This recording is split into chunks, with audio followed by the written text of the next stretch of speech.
Hello and welcome to the Two Man Booth, your weekly scheduled podcast on the crazy world of professional wrestling. With me, Jonathan. And me, Adam. And as per usual, we will start this week with the news. And I think obviously the biggest news of the week was the Ronda Rousey contract situation. It was reported earlier this week that there was a potential that Ronda Rousey would be finishing up at WrestleMania this year. A lot of reports that she's actually signed a multi-year deal. But whether that will affect what's going on, or whether she will leave after WrestleMania, potentially to start the family that has been talked about, or whether, this is all false, but there's a potential they could just run this like the Daniel Bryan or Rey Mysterio deal, where they just freeze the contract for the time being.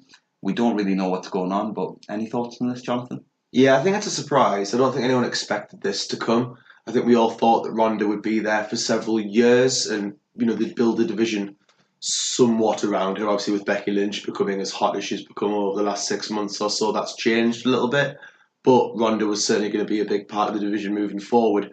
If she does leave, that'll be a loss to WWE, but at the same time, as you've said, if she does leave to start a family, that's obviously great for Ronda, and we hope that she's very happy in whatever she does in her future, but it doesn't mean that she's done with WWE. She can work a lighter schedule. She can maybe come back and, work some kind of like Rock or, Brock schedule, and that she just does big shows. Because I think Ronda has the passion to be in professional wrestling. And as we've seen over the last, year now, clearly has the potential to be a very, very good wrestler. In a year, she's as good as any that I've really seen in their first year of professional wrestling. So, it doesn't mean it's the end, but it may mean that it's the end for a little bit. But, great news for Ronda if she wants to start a family. If she does go away after WrestleMania, it'll be interesting to see what the response from Fox is in terms of, were they expecting her on SmackDown? Was that something that was agreed in the negotiations? Is this something where maybe she becomes an on-screen character for the time being while she's away and while she can't wrestle if she does successfully get pregnant?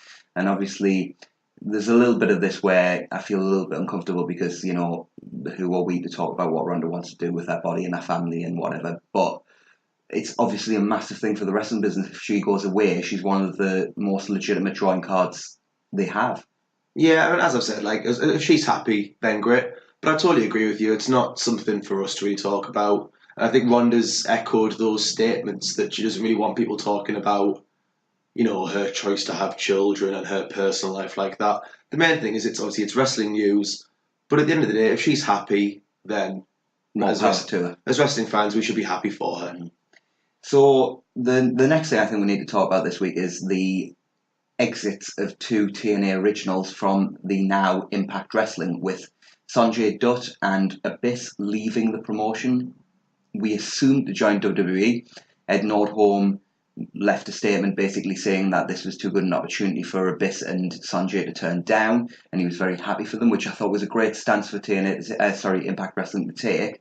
But it's interesting that we finally got to the point where Abyss, of all people, has left the company. They've talked about bringing Conan in, I believe, as a replacement, and Tommy Dreamer, I believe, was the other name that was mentioned. Yeah, it's Conan and Dreamer, both of whom are very creative people and have been involved in a creative sense in wrestling before, so that's certainly not a downward step or anything like that for Impact. And with WWE obviously expanding their NXT ventures with the new sort of UK Performance Centre looking to open in different markets, they're going to need more people. And I think Sanjay and Abyss are two smart pickups.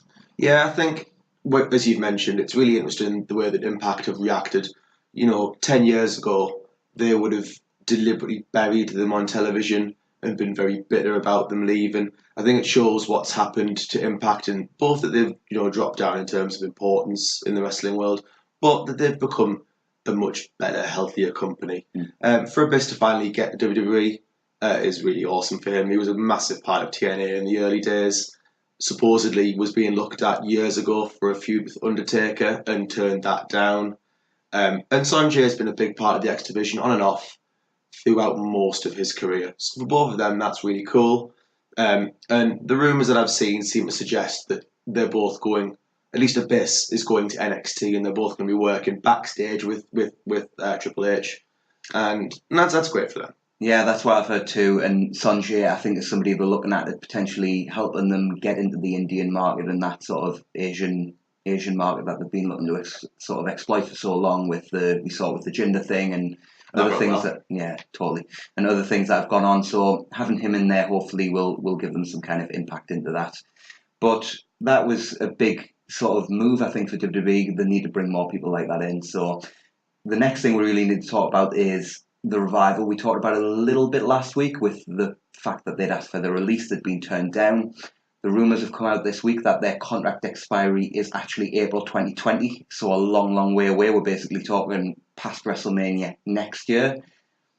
Whether this will impact on certain things or not, we don't know, and we certainly don't know where their booking is going at the minute. We talked about whether we're in a situation now where WWE weren't going to be able to bury people anymore, but we'll come on to that a little bit later with the Revival because I've got a few thoughts about that. Mm-hmm. And it's just interesting to see what will happen over the next year and a bit with the Revival, whether they'll actually be able to negotiate their release, whether that contract expiry date is correct, and if so, does that mean we're not going to see anything major from the Revival until April 2020?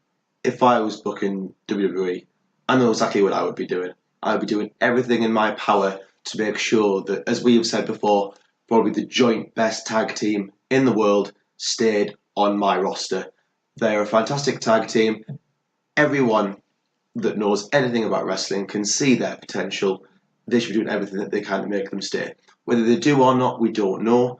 And it depends. Obviously, we need to wait and see what the state of AEW is by April 2020. We'll have to wait and see where they're at or where the wrestling world as a whole is at. But, by April 2020, Revival is still going to be as awesome as they are now. And they'll get over wherever they go because they are just that good. And I think the last thing in the news we need to touch upon is the casting of Roman Reigns in the new Fast and Furious spin-off, which is going to be starring Dwayne "The Rock" Johnson. He's going to be playing The Rock's brother, so some relation to Luke Hobbs in that franchise. Cool move for Reigns. The Fast and Furious sort of franchise has been a huge, huge success, unmitigated really, and is basically what has launched The Rock into superstardom in Hollywood. So that's a good move for Reigns' first sort of role in that kind of world, and also it's nice to see that he's been cast in something like this because obviously that means that hopefully things are going well with his recovery. Yeah, I think that implies that Reigns is well on the way to recovery. We know that Reigns had defeated leukemia before. And he seemed very confident that he would do it again. I think this is great news for Reigns, and it's a good sign that he's making his way back. And we both hope that Reigns is back as soon as possible, healthy and ready to wrestle again. So I think with that we can move on from the news and go into the Monday Night Raw recap from this week. We started off this week with the Beast, Brock Lesnar, and his advocate, Paul Heyman. Interesting that Brock was actually on the show for once. Must have been paid a lot. So Brock and Heyman make their way down to the ring, and Heyman cuts a promo that is, I would say, a typical Heyman promo. It was good in parts. It went on for far too long. But he cut this promo and basically he put over Finn Balor as a legitimate guy, but basically said that in the end, Brock was going to win this match and nothing was going to stop the Beast, which is exactly what you would expect from him, and I would expect nothing less. I think he put over Balor in a strong way while still maintaining his credibility as Brock's advocate. They were then interrupted by Vince, who came down to the ring, told a really, really weird retelling of David versus Goliath. It was just wrong. Yeah, I've never heard this. Some kind of inside joke about him being Jewish by saying that he'd never read the Bible, which was a little bit awkward. But whatever, we'll move swiftly on from that, and sort of implied that Finn had no chance, which is kind of playing into the storyline they were telling last week, but I get the feeling that from your facial expressions as I'm saying this, you did not like that. No, I didn't like the segment. I know you did. I know you did like the segment, but I didn't. I think part of the reason why I didn't like this segment is because purely for so long, when we watch Raw, every single week, it starts with a long promo segment, and we've seen that long promo segment so many times. I agree with you totally in that Heyman started off really well. Heyman always cuts good promos, But the problem with this one is that it just, for me, it simply went too long. And then when Vince came out, my initial reaction was, oh, great, because like it was starting to slow down. Needed Vince to get it back on track. But I didn't like Vince's addition to the promo. I feel like Vince has clearly lost a step on the mic, and his thought processes seem to be slow, and he's making mistakes on the mic. He's going to say things when clearly they're not meant to be said. But the main thing that I hate Vince's constant, this idea that if Finn Balor wins, it's a miracle. And it kind of means that Finn has to win, because it makes it very difficult to recover Finn if he doesn't. Because then it's kind of like, well, the miracle didn't happen because, plain and simple, Finn Balor is not on the same level as Brock Lesnar. I didn't like this segment. When Finn then did come out, Finn then did re-sort out the promo, and it did improve. But I'll let you go through the step by step of what happened. Yeah, just on the Vince bits, I feel like Vince feels very overexposed on both shows right now, both SmackDown and Raw. But it's almost like Vince being overexposed in 1999 was a bad idea, but at least then he was probably the best heel the business has ever seen. Now he's overexposed and he's clearly lost a step, as you were saying, and it just feels a little bit awkward, and it's unfortunate to see him. It's just a case of age does catch up with you, and I think overexposing him at this stage of his life is not a good thing for the product. Yeah, and he feels like he's neither a babyface or a heel at this point. It depends on which show he's on. Apparently he's a babyface on SmackDown and a heel on Raw. Yeah, it's very strange, and I'm never sure how to react to Vince. But then we got Braun coming out, and he said basically that last Monday was the worst night of his life. He seemed to blame Baron more than Vince, which was interesting. Kind of playing into what we sort of saw last week, where we thought that Braun looked scared of Vince, which hurts Braun, I feel. And it certainly seemed like he was putting the blame on Baron more than Vince here. But he basically said it was the worst night of his life, and whoever wins and comes out of the Royal Rumble as champion, he'll be waiting for them.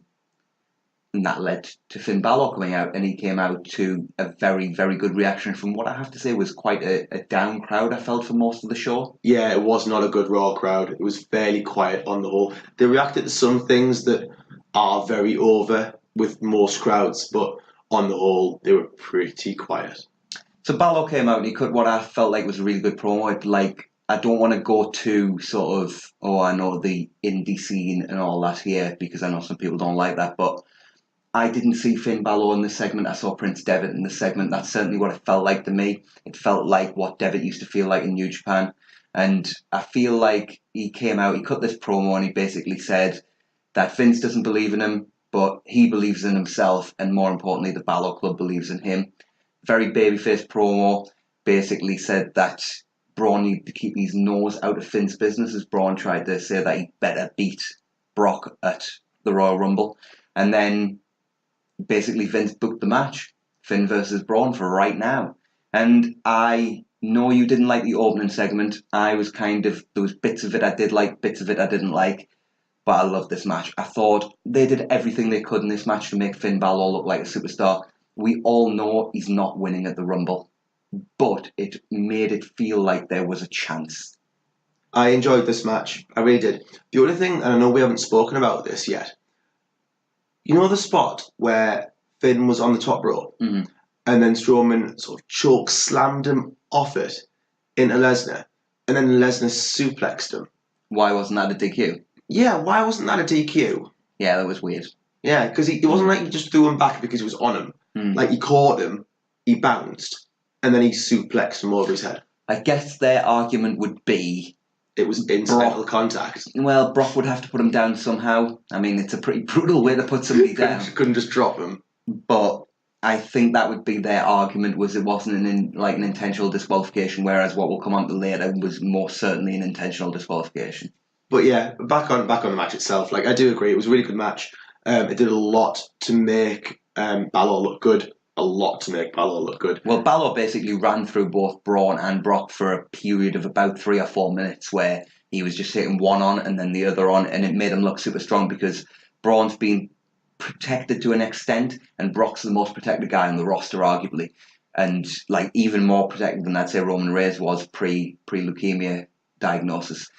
we saw them both super protected, but Brock probably more so than Roman. Mhm. And the fact that Balor was allowed to take on both of them at once for a period of time was quite interesting. Balor then went up after dominating both for like that period of 3 or 4 minutes. He went up top and he went for the coup de grace, hit the coup de grace, and it looked like he had Braun beat. And then who comes in but Brock Lesnar? Disqualification, F5. And there was part of me that got this because they'd allowed Balor to dominate both guys, but then there was a part of me that hated it and thought, can Finn not just get the upper hand on Brock? I mean, everybody is going into the Rumble thinking and knowing he is losing, and 99% sure that he is losing. Unless he's walking out with the title on Sunday, which I am almost 100% convinced he isn't, why does Brock need to hit the F5? It's the formulaic thing as well. Brock always ends the Raw before wherever pay-per-view he's on, standing tall. What was interesting as well was the commentators mentioned, oh, and this just proves it will only take one F5 for Lesnar to beat Balor, when we know that now quite a few people kick out of the first F5. If you're a major name. I think Balor will. And I think that's one thing they're trying to play into. There's two things I'm looking at here in terms of, how you were talking about how you feel Finn needs to win. I think the way they're going to try to recover that to a degree is the fact that he's going to kick out of an F5, and I believe he's not going to come out as the Demon on Sunday. I believe he's going to come out as regular Finn Balor. He's going to push Brock to the limit, and then we'll have some kind of segment with Vince on Monday, basically with Vince saying, wow, you really proved me wrong on Sunday. It easily could have gone the other way. I'm really impressed. I think they just, because they haven't built up anything relating to the Demon, there's been no hints, no nothing. I do think he's coming out as Finn Balor, and I think that's a good thing because I don't think the Demon should lose. So up next we had the Lashley Intercontinental title celebration. Oh my god, this was bad. Yeah, it wasn't great. So Lashley comes out with Leo. There's a little bit back and forth with them. Lashley starts posing on a podium. They are interrupted by Apollo Crews. To crickets. Yeah, unfortunately. He wants a match. He knows it won't be for the Intercontinental Championship, but he just wants a match. And Leo says, well, I tell you what, if you can beat Lashley in a pose-off, you can have the match because God knows that's how we need to establish number one contenders in 2019. But no automatic rematches. Yeah. But pose-offs are fine. Yeah, that's really where we need to draw the line. Those automatic rematches, bad. Pose-offs, good. So we had this pose-off. It was pretty much atrocious. I get that they tried to go a little bit comedy with Apollo. A couple of things he did were kind of funny to me, but it was bad. As far as I could tell as well, the posing, I'm not an expert on bodybuilding or anything like that, but someone I was with as I was watching the show who does know a little bit about it actually said, yeah, they're not posing very well, they're posing really badly. I felt I know absolutely nothing about bodybuilding, so take this with a pinch of salt, people, but I felt like Lashley's poses were actually quite legit, and Apollo was just being a little bit, cute. Goofy, yeah. Whatever. It was a nothing happening segment, and it just basically led to Lashley attacking Apollo because Apollo was getting cheered. We went to a commercial break, and I thought, great, I assume we're coming back to a match, but I've got no indication of one way or the other. I didn't feel like that was a good way to end the segment. The main thing I'll say is that my notes for this segment are just awful segment as a whole. Really, really awful Lashley segment. I think that pretty much sums it up. Yeah, and I'm probably going to be even shorter in recapping the match. So Lashley defeated Apollo in about 3 minutes, if that. Really short match. Constant Leo interference, and nobody came out of this looking good. No, it was classic booking where no one gained, but everyone lost. And then we got the constant weird segment of the week where Rollins interrupted while Lashley was still celebrating, but then there was no interaction from them after the break. I get that they've kind of sort of been interacting recently, but Rollins just came out, kind of looked at Lashley, they looked at each other, and then when we came back from break, there was no sign of Lashley, and Rollins was in the ring. Yeah, apparently Lashley doesn't mind being interrupted. So Rollins cut a promo that I know you were really fond of. I thought his delivery of this promo was very, very good. I thought the content he'd been given was appalling. And I just feel like it was the lines where he was talking about, my parents were working class. That's fine. He's talking about how people go out and they work jobs like driving a truck. They work in factories. They work on farms. Good. That's babyface stuff. Appeal to your working class crowd. That's the main source of your audience. Hard times. Dusty roads, Steve Austin could not be more of a working class man, drinks beer, does to his boss what everybody wants to do to their boss. And then Seth Rollins says, but I've got heart, so I didn't end up in those crappy jobs. I mean, I'm paraphrasing there. But that was how I took it, and I was sort of thinking, if I'm somebody who drives a truck, or I'm somebody who works in a shop or works in a factory, I'm insulted by that. Because I have failed in inverted commas I haven't in got life. enough. I haven't got enough heart. Because I haven't got enough heart. I haven't tried hard enough. Yeah. That really did not resonate with me. But Rollins' delivery was really good. And then Drew came out and cut a really, really good promo as well. Yeah, like I agree. I liked Rollins' delivery of the promo. He has come so far since his Ring of Honor days as Tyler Black, where every time he picked up a mic, you would cringe. Until he turned heel. You are correct. But on the whole, you would cringe. He's come so far. His delivery was brilliant. But I agree, the content of it was a little iffy. That's where writers just need to be got rid of. I'm pretty sure Seth Rollins can talk on his own by now. And McIntyre's response was fine, and it got us into the next segment, which was Rollins against McIntyre. And I thought this was a really good match. Nothing amazing or blow away. But for a match in the middle of Raw on a Monday night, absolutely fine. Interesting couple of sequences. I loved when Drew went for the Claymore and Seth just absolutely nailed him with the super kick. It was one of the most beautiful looking super kicks I've ever seen. The Falcon Arrow was beautiful. There was a few really nice spots in the match. The one spot I didn't like, and I know a lot of people did, so I'm going to take a bit of a contrary view here, was the sort of reverse Alabama slam on the floor. I just saw Seth smash his face off the floor, and I just thought, is that really necessary in a match on Raw in the middle of the show? Do you know what I mean? Yeah, it was quite a lot for what is effectively a middle of the road match on Raw.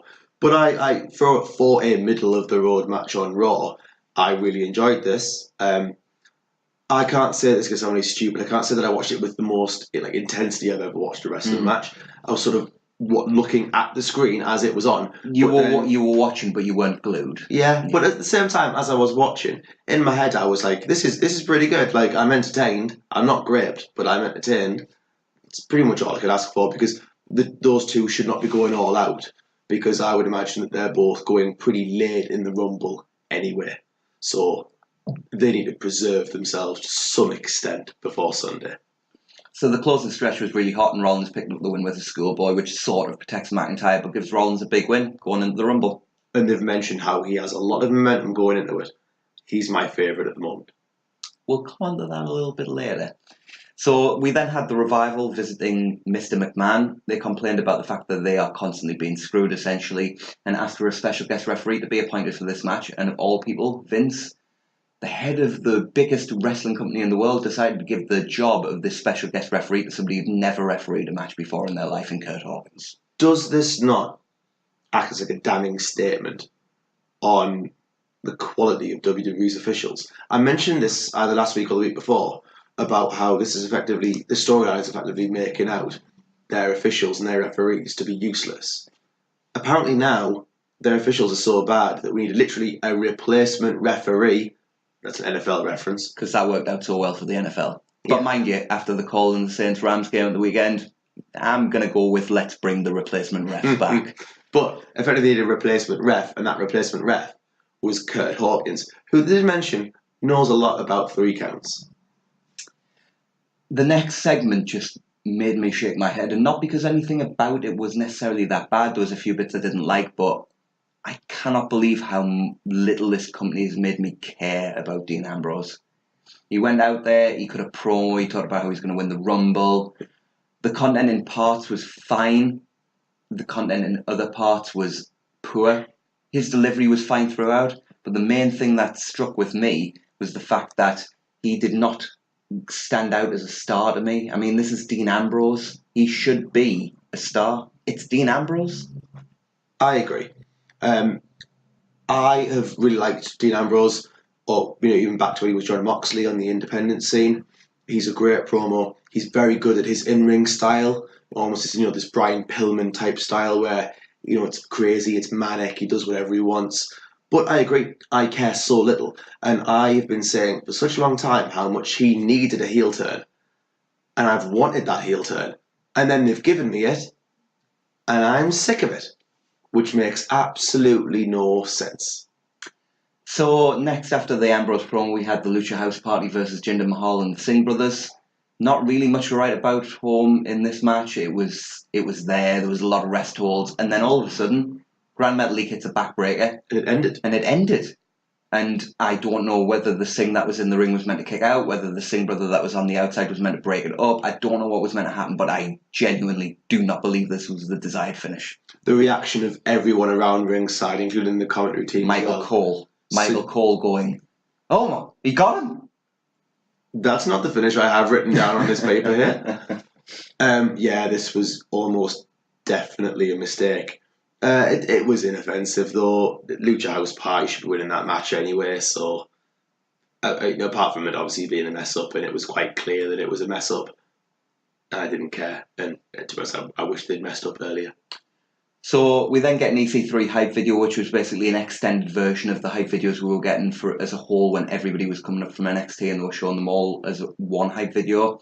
We got that, and then we saw EC3 staring at a mirror. We had Dana Brooke come and approach him backstage and basically talk like a robot. She sounded like she had no idea what she was talking about, despite being a professional bodybuilder, and that was what she was talking about. But nonetheless, no need to touch on that. Not important.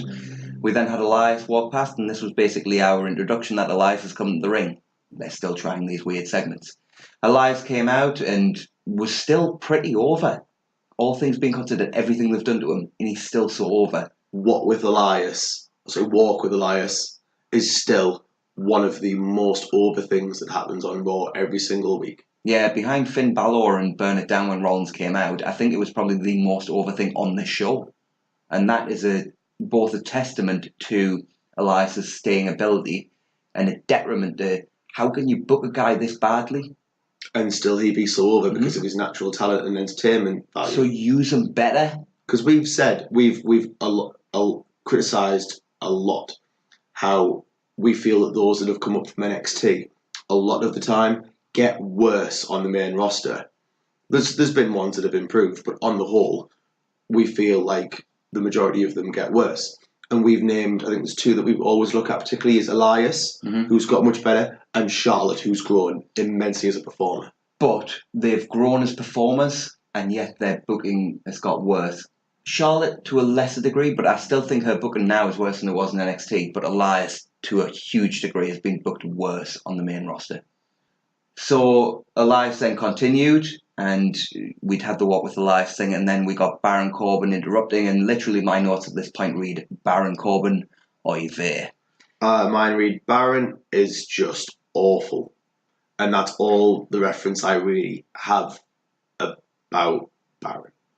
So Corbin's upset that Elias, in his words, nearly got him killed last week. I think it was something to that effect with the Braun segment. Elias then starts to sing a song. Braun's not very happy about it, so he tries to attack. Elias nearly smashes him in the head with a guitar. And then we go to commercial break, and when we come back, we've got Elias versus Corbin. Yay! For the 84th time in about 32 weeks.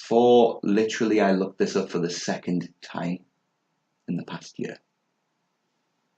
What? Yeah. I feel like it's happened. Because literally... For about 3 months running? If you were to look at my notes now, I go, how can this be Elias versus Corbin again? But I looked up the results on my phone. They faced each other twice on television. Mine says Elias... I mean, my notes, obviously, this is very much a joke. But Elias Baron for the 84th time. Same old, really. I could have sworn this had happened at least 5 times this year already. So the match is absolutely nothing to write home about. Corbin beats Elias for the end of days in about 2 minutes, which when I looked up when the last result happened, that was roughly how the last one went. So, well, the only positive thing I guess I can say is at least we're not getting 50-50 booking. Yeah, we're pushing the wrong guy though. So we then moved on to another moment of bliss. I literally wrote joy at this point. Joy is sarcasm, I would just like to stress. So Bliss comes out and basically announces all the competitors for the Women's Royal Rumble. They then seem to start interrupting one by one. I started writing down, Nia Jax interrupts and starts to cut a promo, and then I wrote Ember Moon interrupts, and then after that it just says, people keep interrupting. Alexa tries to calm them down. They start arguing. She says, let's not act like catty women because we're progressive society in the WWE apparently. And they respond by not listening to her and going with Vince's let's have all women be catty and argue. because women hate each other. It's a well-known fact. So they then brawl, and we just kind of get the typical Rumble brawl to set up that Rumble. Alexa basically tries to be a bit comedic, and it really did not resonate with the crowd. But then she says, "I am entering the Royal Rumble," and the crowd popped huge. Yeah, I won't talk about the actual segment very much because, yet again, this Moment of Bliss segment sucked. They've been bad. I don't think they're being deliberately bad and that they're deliberately making them out to be stupid, but it's been bad since week 1. The only thing that I liked about this segment was Alexa announcing that she will be coming back to wrestle in the Women's Royal Rumble, and she's brilliant in her character. She's not, she's hardly Ric Flair in the ring, but she's a fantastic character. She gets who she is, and she has charisma for days. So it's great that she's back. And then we had Lacey Evans make her first official entrance into the actual arena. We've only seen her backstage before now. She got a typical Lacey promo. I had no idea where it was going, no idea what she's meant to be. Is she meant to be a soldier? Is she meant to be a pin-up model? Is she meant to be from the 1950s? Who knows? But she cut that promo. And then the next segment I've literally got 3 words for. Weird Titus promo. I have another awful segment, this time Titus. Lots of detail in there for you. If you want to catch that segment, then check your brain. Don't check it. We then had Heavy Machinery come out and squash the Ascension, essentially. This is how they should have debuted Heavy Machinery. This is the type of match they need to have. They came out, they hit all the big moves. The match started off really cold, and you know what? By the end of it, the crowd were kind of into it. You don't need Otis and Tucker doing these goofy backstage segments. This is how you debut them, establish them as a threat, put them into your division. They don't need to be top guys, but this is how you do it. No, because top guys are revival. We'll come on to them. But yeah, I thought this was a really fun match. Just exactly what they should have been doing since week 1, and they were fantastic. Got the crowd into it, and to be fair, got me back into the show because I was starting to be a little bit not bored, but my attention was going away for a little bit. So it was a good match and got me back into the show and the crowd, I think, more importantly. So next up, we had the tag team champions. Rude and Gable versus the Revival with the tag team titles on the line. Kurt Hawkins was a special guest referee. This was more like it in terms of how I would like them to book the tag team division. Revival were actually the heels here for once. They tried to cheat throughout the match, and Kurt Hawkins called the match down the middle. It was a fun match for as long as it lasted, and then Gable got the roll-up win. Revival were annoyed after the match, and this time you had no sympathy with them because they tried to cheat throughout the match instead of trying to win. What was interesting, though, is how Hawkins caught them every time, being better than the actual WWE officials. Yeah, replacement refs are the way forward if you hear the NFL. So they beat him down, and who comes out to make the save but former Edgehead himself, Zack Ryder, saving his former tag team partner. If you weren't a fan 10 years ago, you pretty much had no idea. I kind of popped a little bit. So did I.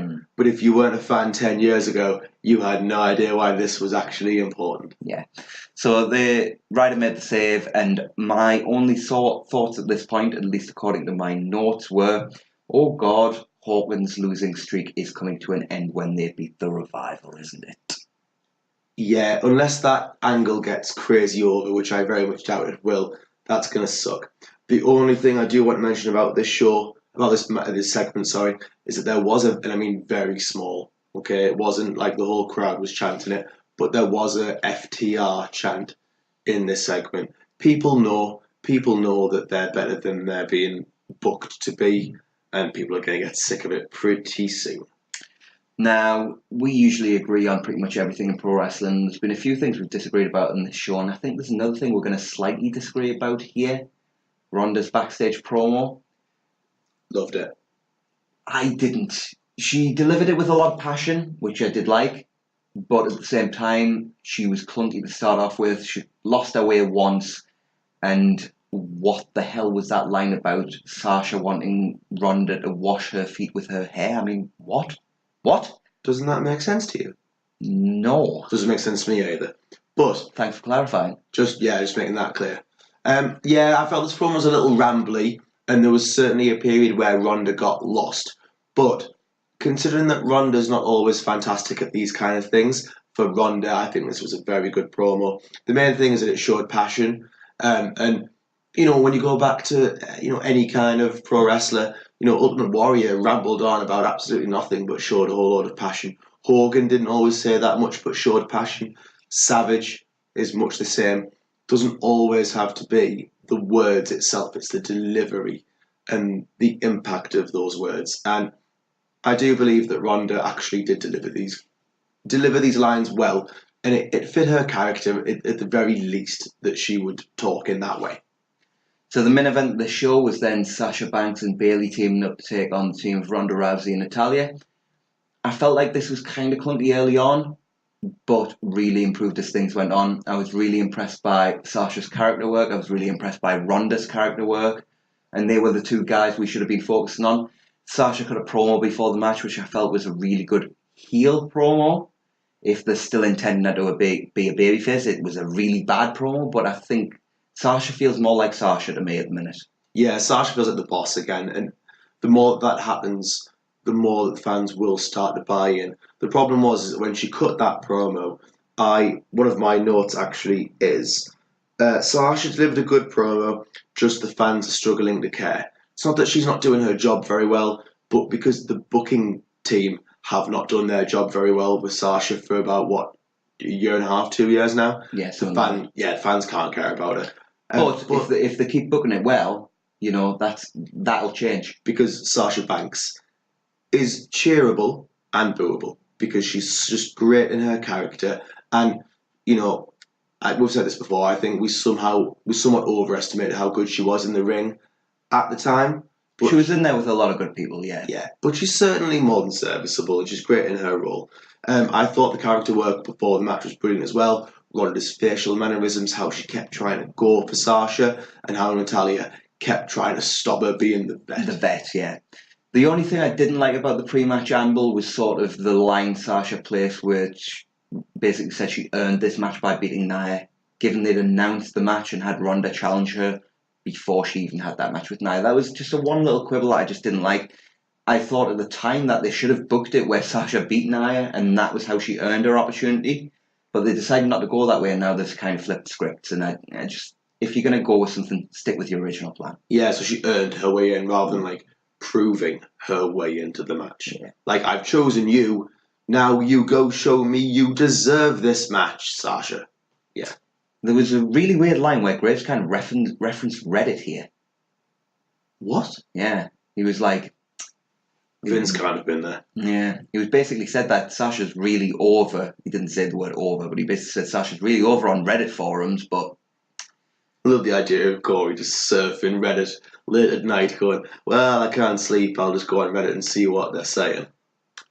So, like I said, it was clunky early, got better as it went on. There was a lovely transition into a bank statement later on, and Sasha got the win by tapping Natalya out. The post-match, I loved. Yeah, the match itself was really, really clunky at times. There was certainly bits where I really enjoyed it. I loved Sasha's transition. It was sort of like a Russian leg sweep position back into the bank statement. That was beautiful. And the match itself got good towards the end. Particularly Sasha winning and holding on to Natalya. She didn't let go. Heel move. And then we basically had Sasha and Bayley intimate as if they were going to leave the ring, and then Sasha climbed back in, got in Ronda's face, and we kind of had almost the old Monday Nitro finish that we kind of out of time use on this show every single week. Inside joke. You mean we don't actually run out of time? No, I can stop recording at any point. Oh. Yeah. Oh, I didn't know. That's brand new information. Sorry, Phoebe.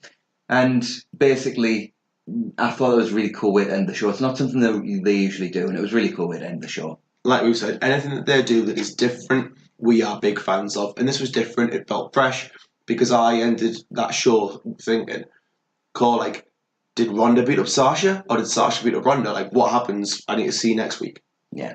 Or at least the Rumble on Sunday. Yeah, so Raw this week drew 2.4 million viewers. Well, probably 2.5 when you round it up, which was down from the 2.7 they did last week. A little bit of a disappointment, but the major disappointment was they did 2.8 million in the first hour and then dropped all the way to 2.1 million by the final hour. The biggest drop-off in Monday Night Raw history. That's massive. And maybe, as you mentioned the other day, maybe that suggests that Ronda's not as much of a draw as they actually thought. Or maybe, just maybe, crazy idea here, but 3 hours is too long to watch a wrestling show. Stupid idea, but maybe. It's a long time. I find Raw a long time to sit down for 3 hours. So we go on to SmackDown next, and we started off, as all SmackDowns should, with the man. Becky Lynch came out and down to the ring and basically said that she was going to kick Asuka's, words we can't say on the show. Backside. Backside, that's a nice word. Very English of you. PG, John Cena. At the Royal Rumble. She basically said that all the women out there are trying to stave the fire that she has created in this division, but nobody can do that. So on Sunday, she's going to take her title back and continue making it the most relevant title in WWE. When we talked about Becky's promo last week and we said that it was a bit hit and miss, this was very much a hit. It was fantastic. Classic Becky, just proving why she is absolutely the man and by a country mile the most over person in professional wrestling at the moment. And the line I really loved was where she went and said that Asuka's one of the best in the world, but she's better. Like, I love that line because it's everything a pro wrestling promo should be. You put over your opponent, but you put yourself over even more. That's how it should be. Don't tear down your opponent to make yourself look good. Make your opponent look good and say you're better. Because if they don't believe they're the best in the world, why the hell are they there? And she's dethroned the Queen, and now she's going to break the Empress, which obviously led to Asuka coming out and down to the ring. Asuka doing some weird sort of dance as she's coming down, which she usually does. And then she got in the ring, she started yelling Japanese. She sort of continued that tirade until Charlotte Flair's music hit, which was kind of a little bit out of left field, but I guess we're still trying to keep the dynamic of Charlotte Becky going. Yeah, and that's fine. That needs to keep going. I don't mind that. That was the major storyline, to be honest, in wrestling over the last half of last year. So I think they need to keep that storyline going. I think purely because whatever happens after WrestleMania, I think that is probably going to be their female, at least, their feud moving forward. So Charlotte talked about winning the Rumble, which she is in, and these other two women, so far as we know, are not. She talked about winning the Rumble and said she had many choices. She's beaten Asuka at WrestleMania. Doesn't need to do that. She's beaten Becky. She's beaten Sasha Banks more times than she can count. And the one she focused on was she's beaten Ronda, and if you just ask Ronda what she did to her at Survivor Series, you can still see the bruises left by Ken. Barbie. Who came up with this line? Fire them immediately. I am not. You know my politics. You know who I am as a person. I do not advocate people losing their jobs easily. Whoever wrote this line needs to be escorted from WWE headquarters and never let back in. Because obviously Charlotte has blonde hair, is a good-looking person, and very talented. But I don't look at Charlotte and think Barbie. Of all of the wrestlers... No, she is blonde. Apparently that's all you need to be about. Yeah, of all the wrestlers that they've ever had, I can probably name 10 that I would look at and think Barbie. There's several currently in the company that I would think of as Barbie more. So Asuka attacks Becky from behind. They start a brawl. Charlotte kind of looks on in moderate amusement from the ramp. They fight back and forth. People come out to try and separate them. They can't separate them. They have a great brawl. It goes off the announce table. We go to a commercial break. As just after they've got Becky to leave, we come back. They're fighting backstage. It's as good as it can be. Typical brawl segment to set up a Rumble show, but lots and lots of fun. Yeah, this was a great segment. No complaints and a really great way to open SmackDown Live. I do hate that Live is at the end of it. Why can't they just call it SmackDown now? We all know it's live. And then we have the world's best feud. I mean, Okada Tanahashi has got absolutely nothing on this. Mandy Rose, Naomi. I could not wait. The anticipation gripped me. I couldn't wait so much. I very quickly skipped through the segment. Some of us weren't so lucky and watched the whole thing. So the bit I really liked was Naomi attacked before the bell, and Sonya Deville kind of just stood there and kind of took the beating, and then she got through to Mandy. Like, what? It's a 2-on-1 situation. The match has not started yet. Why? The bit I liked was the end. What happened at the end? It ended. Oh, sorry. I was thinking Which bit did he like at the end? Actually, you know what? Funny enough, I didn't like the end actually because, as I'm sure you were going on to say, Mandy Rose won the match against Naomi, a former women's champion, I believe. Yes. Yeah, she's been two-time. Yeah, so Mandy Rose defeated a former women's champion, and Mandy Rose, whatever her character is and things like that, she's not ready to defeat Naomi. And I saw this and I was like, why can't you just end this feud? Please just have Naomi win. You know people think it sucks. Just end it. No. It must continue. It was a distraction finish. Sonya grabbed Naomi's foot. I believe she was going for a springboard move, and Mandy got the win. And Jimmy came out to console Naomi after the match. I bet he said, "Hey, you sure got it again." We got a promo from Ray who talked about his win in the Royal Rumble in 2006. I loved this promo, and you know what? I think a lot of people probably undersell this because it was just a backstage promo, and people probably won't have been paying that much attention. But really listen to this promo. It is so clever because Ray stands there and he talks about not only the fact that he won in 2006, but why he won in 2006. His speed, his athleticism, his avoidability, his heart, all that kind of stuff was what led him to the 2006 Rumble, and that's why he thinks he's going to win the 2019 Rumble. You know what? Apart from probably Joe's promo last week talking about winning the Rumble, probably my favourite promo about the Rumble so far. When given the right material and in the right situation, Ray is a very, very underrated promo. Obviously, his character is in the ring and his amazing ability to do unbelievable things between those ropes and jumping off of those ropes. But Ray is a very underrated promo, and I thought this was great. Great way to set Ray up for the Rumble, and I hope he has a fairly long run, hopefully building something up for him for Mania. He then shifted tack somewhat to the main event of the evening, talked about Andrade, talked about how he was gaining respect for him through their match last week until Zelina Vega got involved, and then he lost all that respect. So that just kind of set up the main event a little bit more. Good use of this promo. Well done from Ray. We then saw Miz backstage. Shane came and approached him, told him he was basically the most must-see superstar. Typical stuff. They walked to the ring. And next up we had Cesaro versus The Miz. This was a fine match. Cesaro hit one move in the match where he caught Miz in the middle of midair and just hit this sort of tilt-a-whirl backbreaker, which was just absolutely stunning. He's a physical freak. Yeah, he is. This was better than I expected, really. But it was short, it was fine, it was to the point. A Sheamus distraction allowed Cesaro to hit the neutralizer and pick up the victory. The bit that really kind of sort of annoyed me a little bit about the segment, and I know I've kind of poo-pooed on the Shane Miz stuff a little bit, but this was more about how everything went down after the match. The thing I didn't like was, post-match, Shane attacks Sheamus and Cesaro and basically stiff punches them all the way through, and this leads to a segment where he sets Cesaro up on the table. He looks like he's going through a diving elbow through the table. Sheamus pushes him off the top. Cesaro gets off the table, grabs him from behind, and Sheamus hits the stiffest looking bro kick you've ever seen in your entire life. Like, kicks him in the face. Yeah, like, I get that Shane had screwed up, and why they're still putting Shane in this position where he's legitimately punching people in the face, I don't know. But then why did Sheamus need a bro kick him legitimately? I also don't know.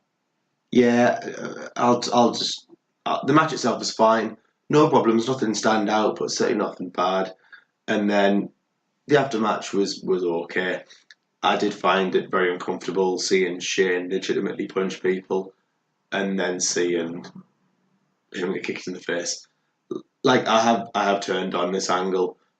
What I kind of want it to be, I said this to you earlier, I like it to be like the Team Hell No reunion. Cool for a little bit and a bit fun, but they lose and then we move on. But that's not going to happen, I don't think. So we came on to one of the best segments of the week, I think, next, which was the Vince, AJ and Daniel Bryan segment. Vince came out the ring, basically announced he was going to be moderating a discussion between AJ and Daniel Bryan. AJ came down, Bryan came down. They cut a little bit of back and forth with Bryan talking about how, AJ was a representation of everything that was evil with the world and he made these people laugh and cheer, but didn't make them think, whereas Bryan would. They went back and forth a little bit more. Vince demanded Bryan get in the ring and Bryan cut an awesome promo on Vince, basically saying that he was the product of the baby boomer generation. He was causing all the problems with the world. He was taking and not giving. They kept going back and forth. I love Bryan's part of the promo. AJ played a perfect babyface here. And it was just a fun little segment and it made me want to see their match more at the Royal Rumble. Yeah, this was a great segment. Vince did his job very well in this segment, so I have no complaints about Vince's role out there in this segment. He did his job well. He was there with the champion of the planet. how could he not? Yeah, he's more than the people's champion. He's the planet's champion. Brian was fantastic. This very much felt like a political debate in the way that it was set out. Brian was sort of one half of the political spectrum, and then AJ Styles on the other. It was interesting. The only thing, I think you mentioned this earlier, and I will very much agree with you on this, is that Brian, the things that he was saying were very true. Didn't necessarily feel heelish enough. He almost wasn't self-righteous enough. But I really can't complain. It was a great segment. Both of them fulfilled their roles absolutely to perfection. The brawl afterwards was fine. And you know what? It played to their audience as well. Like me and you are sitting here and going and saying that, well, what Brian said was true. But the people were booing Daniel Bryan and like hugely as well. He was getting good heat. So it worked. And AJ was getting cheered. So it worked. If it works, it works. Yeah, whatever works. So, like you say, the brawl afterwards was fine. AJ looked like the babyface going, you don't have to have this face-to-face in the ring and going out and brawling with them. Really, really good stuff in this segment. We got Truth and Carmella walking backstage. They talked about the fact that they were both number 30 in the Rumble and who they were going to choose going forward.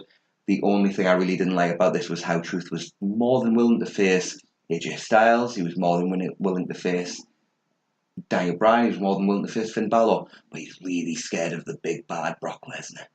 Just way to make the rest of your roster look crap. Because Brock is so much better than everyone, as we've been told for years and years and years. So I think we failed to mention this actually when I've looked through. I've just realised we missed something in my notes that we had a Mustafa Ali, Samoa Joe video package before the Vince segment. Really good video package, which was followed up by an amazing sort of in the streets promo that they like to do with Mustafa Ali. They've done it a lot on 205 Live. This was another one. Mustafa Ali's awesome. He cut a great promo talking about how you need to look in somebody's eyes to see what their true colours are, and Joe was going to see his true colours tonight. Yeah, we've both said this, and I think we said this as we were watching it. There was main event potential in Mustafa Ali. He just screams out babyface, and he gets his role as a babyface. He's fantastic. We both loved him in 205 Live, and he needs to go as high up that card as he possibly can. Totally agree. And the match was really, really good as well. Ali was fantastic to start with. They went back and forth. Joe dominated the middle portion of the match. Really, really good match. It ended with Ali getting Joe down the corner after hitting a big sort of comeback. Went for the 054. Joe plunged him into sort of testicle first onto the top rope and pulled him off into the Coquina clutch and got the tap out win. Really good match. Really good use of both men. Loved it. I do expect Ali to possibly eliminate Joe at the Rumble. Would make sense. Yeah. So we had backstage a New Day segment where they basically talked about Kofi's record of not being eliminated, ignoring the fact that in every Rumble he's escaped with an amazing avoiding elimination. He is subsequently being eliminated. So he's worried about being eliminated because he doesn't know if he can do it again this year. And I'm like, you get eliminated every year. Yeah, have you ever won the Royal Rumble? He's never won, so you can't really be worried about being eliminated when it happens to you every time. So we then got to the main event, and this was the thing I was most looking forward to on the show. I mentioned last week I didn't like how we were maybe sort of overdoing the Andrade Ray thing, and I felt like this week we were definitely overdoing the Andrade Ray thing.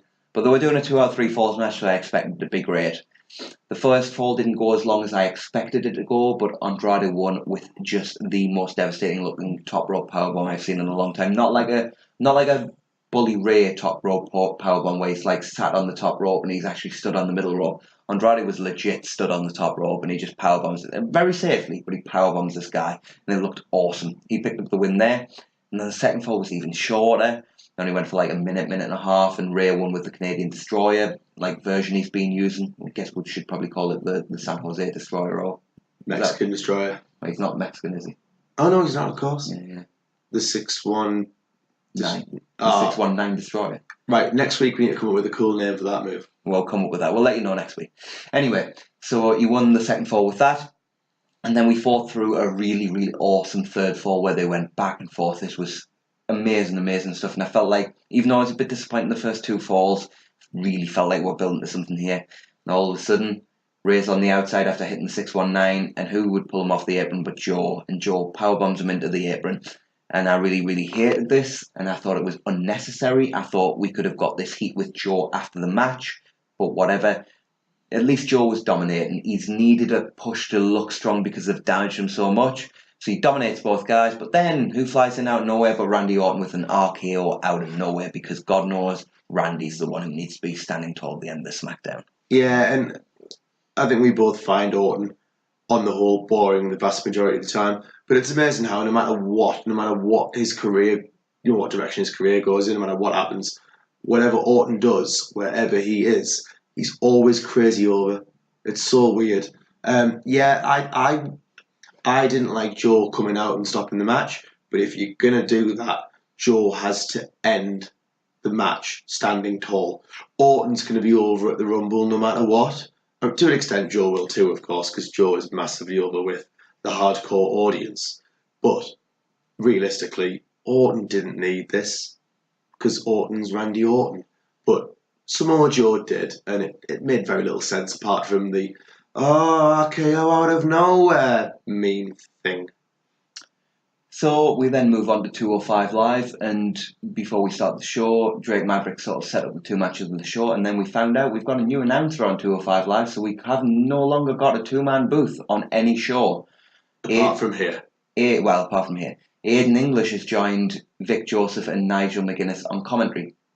That's odd. I don't get why 205 Live's announced team's absolutely fine as it is. If it ain't broke, don't fix it. Everything must have three men, apart from this show. Except that the three-man booth is not as good as the two-man booth. And I'm not saying that because that is our name. They're just not as good. So the first match was Humberto Carrillo versus Gran Metalik. Really, really, really good match here. They went back and forth throughout. Thoroughly enjoyable. Carrillo got the big win on his second match on 205 Live, following up from his impressive showing against Buddy Murphy. Doesn't really hurt Gran Metalik. I do wish they'd do more with him, but doesn't really hurt him in the long run, and it's important to establish Humberto at this point. Yeah, great for Humberto, but I agree with you. Gran Metalik's one of the best wrestlers on 205 Live, and certainly a very good wrestler in terms of the rest of the roster. He should be doing more. We both really liked him in the Cruiserweight Classic. We both liked him when he was Mascara Dorada way back when. He should be doing more. So we went backstage for a couple of promos. The first was Drew Gulak and Jack Gallagher, who basically said that Drake Maverick was not doing a good enough job as GM, which is just standard for them. And then we had Tony Nese pop in and basically ask for a rematch with Noam Dar. So I basically think that settles the question last week where we thought that maybe Noam Dar accepted the match, but maybe he hadn't. I guess he hadn't, and this was Nese going for the rematch. So I think we've got clarification on this. Should have been better last week. He basically said that Dar was a fluke, and he ended up saying that if Maverick doesn't give him an opportunity against Dar, he's going to make his own opportunity. So we'll see where that goes. We then saw a few promos from the three competitors in the main event, which was the triple threat, which is basically going into the fatal four-way against the champion on Sunday. Don't like how we're doing this triple threat, but you know what? The match was good. Shock horror. 205 Live matches on the whole are good, unless they involve Mike Kanellis. So this match is obviously no DQ. So an entertaining move that I like is they went for a Tower of Doom spot, as we do in all multi-man matches. Who would run down? Buddy Murphy ran into the ring and powerbombed the whole structure.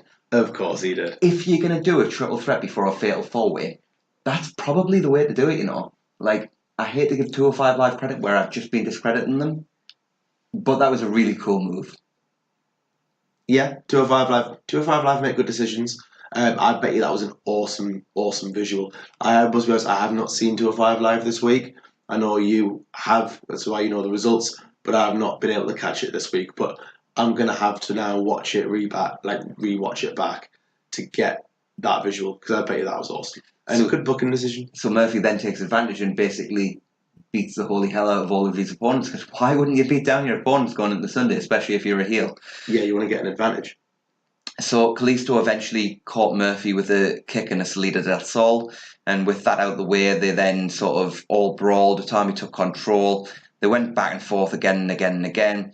Kalisto moved out of the way from a move of Tozawa and Itami, which were going for a Super Hurricane Rana, and then Itami ran right in to pick up the scraps, hit the new finisher that I don't like, and picked up the pinfall victory. Really, really good match. Really paced well. I did like how they worked things. I like Buddy being involved, but it just felt like this match probably didn't need to happen before Sunday. Yeah, I think it's probably one of those things that they had a gap and they had to fill it. so they filled it with this. Good for Itami. Itami, is clearly gaining momentum so far this year on 205 Live. I did predict that on, I think, our first episode that he was possibly going to be the one that was going to gain a lot of momentum, so good for him. Yeah, and I think as well, we've also got to talk about the fact that, unfortunately, as much as I like Itami picking up that victory, does that make him less likely to pick up the win at the Rumble? By booking logic, very probably. Usually the guy that looks the strongest going in is the one that then doesn't win. So very probably. Which is a little bit unfortunate because, honestly, unless anything happens, I feel like he needs to be the one who goes on and wins at the Rumble. Yeah, we both really like Itami. I loved him as Kenta when he was in Pro Wrestling Noah. So absolutely, I really would like to see him have a great year. He's been held back by injuries over the last several years. So I hope he wins, but I don't think he's going to. Adam? So we then move on to NXT, and we opened up with a Velveteen Dream promo. But before you could really get into the status of the promo, he was interrupted by Adam Cole and Bobby Fish of the Undisputed Era. Cole basically said that they are out for all the gold in NXT, and Dream can continue to dream on. Love that line. Yeah, that Very was Adam Cole. The fans want Bobby to shut up, shock horror, but he basically goes on to say that they will dominate this year, and Dream says he will dispute that claim, but only if it's okay with Adam.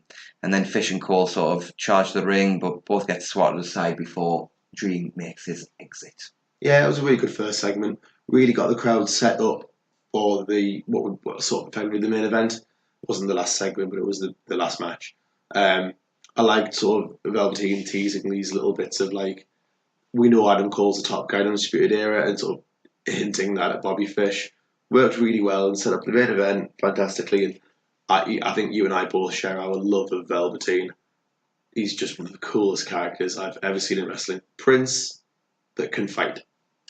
My notes for the next match are very, very short because I just could not keep up with the pace of what was happening.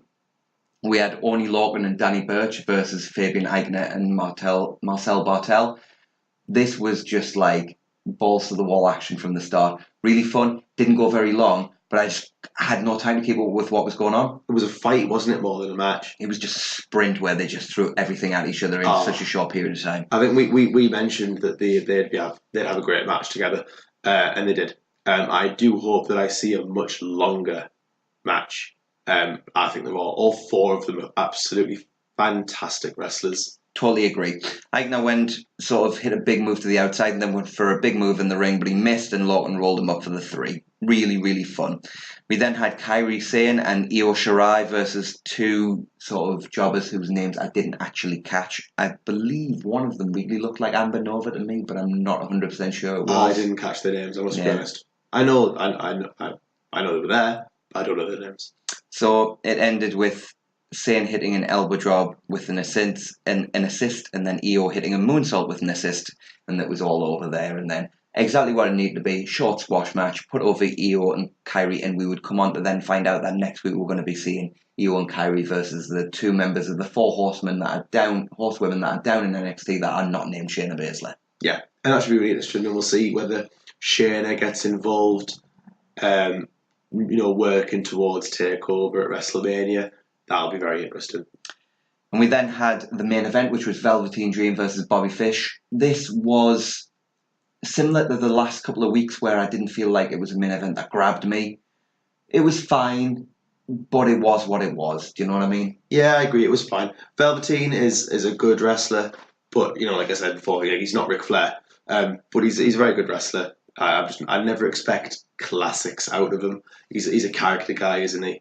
But Bobby Fish is a great wrestler. It was a good match. It was a good match. It was nothing great, nothing stand out. But for what was effectively the main event of the matches of the show, more than did its job, and I had no complaints watching it. And Velveteen's great. And Cole on the outside was the major story of this match, constantly sort of chirping and his involvement there. And basically it ended with Fish and Cole, I believe, in conversation, and then sort of Dream sort of took advantage of that slight distraction, knocked Fish into Cole on the outside, and then hit the Dream Valley Bomb, I believe he calls it, and then the Purple Rainmaker for the win. Absolutely fine, absolutely what should have happened here. Johnny Gargano was walking backstage. We then got an announcement of the Street Profits versus the Forgotten Sons for next week due to their interaction, which goes along with the Shafir and Duke versus Shirai and Sane match. And then we had our segment of the week. We went back and forth on whether it was going to be the Brian, AJ and Vince segment on this one, but we eventually settled on this one. What a segment it was. Oh, I absolutely loved this. It was a masterpiece. I think the main reason why we both liked this segment, and I know certainly the reason why I liked it, is it's just the amazing character work and development of Johnny Gargano. I don't know if he's a good guy, I don't know if he's a bad guy or anything like that, but my God, do I care about that guy? Like, I need to know what's going to happen with him. It was a masterpiece, it really was. So Ricochet essentially came down to the ring, started cutting a promo about Gargano. It didn't go very long. This bit wasn't great, I must admit. Like, Ricochet's still not quite there with his promos. He felt nervous. He was he wasn't stuttering, but he was Felt speaking. Like he was rushing through, though, didn't it? He was speaking really quickly. Whether he didn't know that he had not that much TV time left, I don't know. Maybe that was the way it was worked, but maybe he did know that he didn't have that much TV time left. I don't know. Maybe that's the way that it worked. But he did feel like he was rushing through it a little bit, I will say. So, like I said, Gargano then came out and interrupted. So he interrupted and they sort of said that he had a plan. Well, sorry, Gargano said he had a plan. He wasn't the same Johnny Gargano. And as he got into the ring, they started to scrap and then Tommaso Ciampa attacked him from behind. The reason why I wasn't he said he had a plan. He didn't have a plan. He just punched him in the face. Johnny Wrestling is still there. I believe he's still there. Interesting, because it could go either way. He's just hidden by Johnny Badass at the moment. So Tommaso Ciampa kind of then sort of gets involved, attacks Ricochet, then Gargano gets the upper hand on Ricochet and Ciampa stands back and applauds, which I just like that little detail there where Ciampa stood behind him applauding was just a lovely little, like, Ciampa gets his character so much. And he's so in Gargano's head. So then Aleister Black attacks Ciampa from behind, and we get sort of this four-way brawl going on, and Gargano ends up getting the upper hand on Ricochet on the outside, which I thought was interesting, the heel, quote-unquote, getting the upper hand on the babyface, but then as soon as that happened, I understood why. Because Black's beating down Ciampa in the corner, and who would come over to save Tommaso Ciampa but Johnny Gargano? Because he doesn't know. He stood there for several seconds, looking over as if, like, should I help? I don't know. I hate Black. I think I hate Ciampa. I do hate Ciampa, I think. I should go. I should go. I'm going to go do something, I think. And just went over. Either way, beautiful super kick he landed on Black. Beautiful super kick. And then Ciampa and Gargano beat Black down and eventually beat Ricochet down as well and eventually leave the ring. And as they're walking their way up the ramp, the eye contact between the two never stopped the entire way. They didn't set their eyes on each other. Ciampa doesn't trust that Johnny's not actually playing him. Johnny's not sure about his feelings towards Tommaso. It's really interesting how they're building it. And then all of a sudden, Ciampa at the top of the stage stops, offers his hand, and Gargano is thinking about it. You could tell he was like conflicted in his feelings. Like it was almost like all the DIY stuff came flooding back. Where he was like, "Yeah, this was my best friend. This was the best man at my wedding. Like this is my friend. I should shake his hand." And just as he's about to shake his hand, who comes out but Candice LeRae, and she basically says, "No, Johnny, we are not doing this again. We went through this last year. We are not going through this again." Johnny looks conflicted, then confused, and then goes, you're right, and backs off. And that's how we ended NXT this week. Another good show. 205 Live was a good show. I thought SmackDown was a very good show. And Raw was Raw. Thought Raw had its moments, but for the most part wasn't great. It's difficult to make 3 hours as entertaining as 2 hours or 1 hour. Or 1 hour, sorry. The problem is that quite often I feel like NXT do in 1 hour far more than Raw does in 3. I know 3 hours is hard to book, I get that, but how can you do more in 1 than 3? How? So I think now we move on to any other business, and I know you wanted to talk about a Tessa and Gail segment from Impact from last week. Yeah, I haven't been able to keep up with Impact as much over the last couple of weeks, but what I have been able to see was there was a segment last week on Impact where Tessa Blanchard attacked Gail backstage, and I think she wrapped a cable around Gail's neck and was attacking her and threw her into the wall and like laid her out pretty much. And this just confirmed to me that in some way, whenever it happens, whether it's Slammiversary or some kind of, if they're doing lockdown this year, or if they try, it'd be a very long time, if they try to hold it off for Bound for Glory or something like that. Either way, they are building to Tessa against Gail, and that is the biggest female match they have going. So, really interesting. I will keep you up to date with where it's going. If you're not watching Impact, before we move on, you should start watching it again, though. It is very watchable at the moment, so if you're not watching, keep an eye on it. The next thing I think we need to talk about is ROH have got their next 3 shows coming up this weekend. Well, I say coming up, though, had one take place last night on Thursday night, one tonight on Friday night, and one tomorrow night on Saturday night. And it's all sort of leading to the G1 Supercard. They're doing tag wars within it. We had all the first round matches last night, and I'll just quickly hit on the teams that won last night. So David Finlay and Juice Robinson won their first round match. Villain Enterprises of Brody King and PCO won their first round match. And Jay Lethal and Jonathan Gresham won their first round match. So we'll see where that goes with the next couple of days with that. And Bandido defeated Silas Young in the only other big match from that show. The next thing we need to really hit is the new Japan shows in the US, which have been heavily affected by, anybody who doesn't know, with the government shutdown in the US, which has meant they couldn't get the visas through for a lot of their guys who are bringing over from Japan. Yet more reason not to like Donald Trump. Yeah, well, we try and stay away from politics on this show, but yeah, I'm with you on that one. Anyway, moving on. So they've not been able to get the visas for some of the guys. It was never planned on being a big show. We weren't getting the Hiroshi Tanahashis. We weren't getting the Kazuchika Okadas. There was a plan for bringing over like a Tomohiro Ishii, a Yuji Nagata, some guys like that. This was meant to be a showcase for the New Japan LA dojo, but they're really having to fill it with ROH guys and even more guys from their dojo who maybe they don't feel is ready. So this has had a massive impact on New Japan shows in the US. That concerns me because they're still trying to create this imprint on the market and get themselves going, and they don't need things like this. They need hot shows every single time. So that's a real shame. Hopefully the show will still be good. Fingers crossed. The only thing else I'll say about this is hopefully we can sort the situation out before Madison Square Garden, because if they can't get their guys over for April, they will not draw. They will not draw. Well, they've already drawn. Well, but it certainly won't be on anywhere near the match quality. Yeah, not at all. And you know what? It's the most important thing is it's not going to have the fulfilling impact that we would expect from a New Japan show. Anyway, the last thing I think we want to talk about in this sort of other business segment was, I know you wanted to talk about Dynamite Kid and his nephews. Yeah, obviously Dynamite Kid, passed away fairly recently.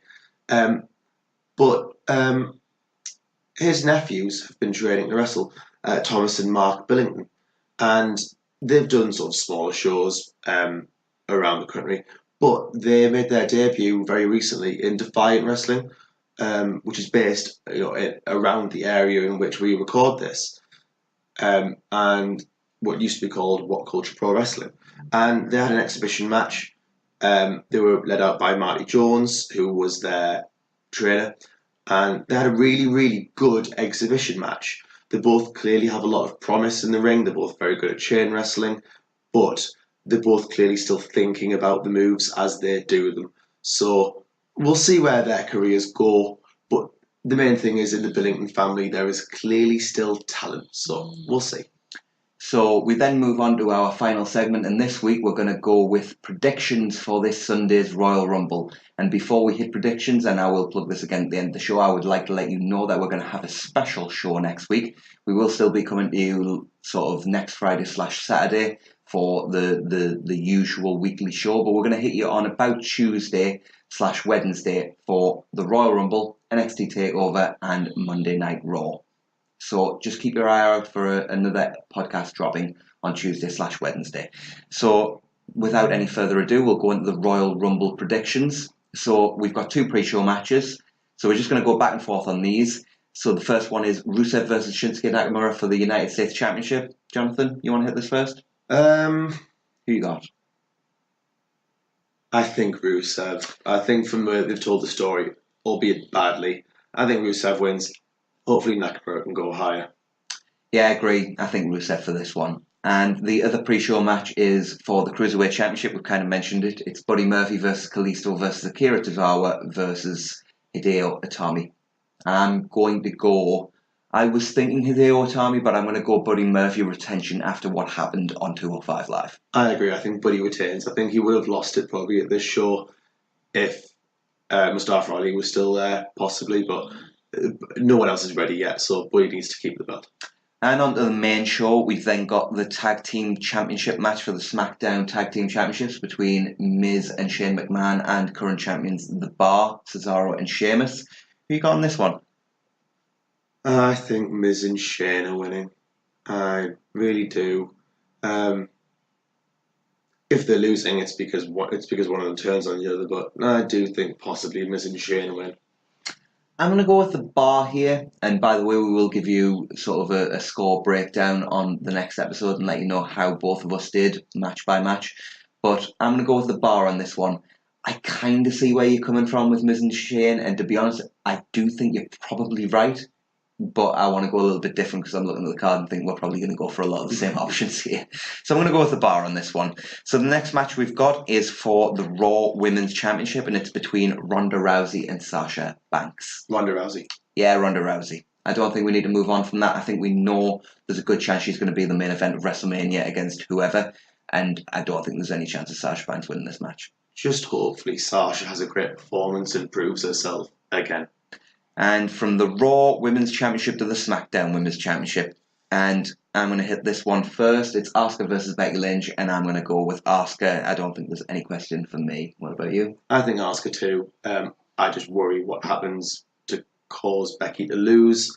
As long as it doesn't ruin Becky, I'll be fine with it. It could go multiple different ways, but we'll see. I'm not quite sure how they're getting out of that one, but I do think Asuka's retaining. Next, we have a singles match for the WWE Championship between Daniel Bryan and AJ Styles. Who you got for this one? I think Bryan. I think his run's going too well to take the belt off him. And I think AJ doesn't need the belt back anyway. He can do something else at Mania. I don't think AJ needs the belt anymore, so Bryan. There have been rumours of AJ versus Orton at Mania, but I don't think that will involve the belt, so I am also going with Daniel Bryan here. There has also been small rumours that I've seen. I haven't seen anyone major confirm them, so I haven't mentioned them. But there have been small rumours of AJ reducing his schedule a little bit.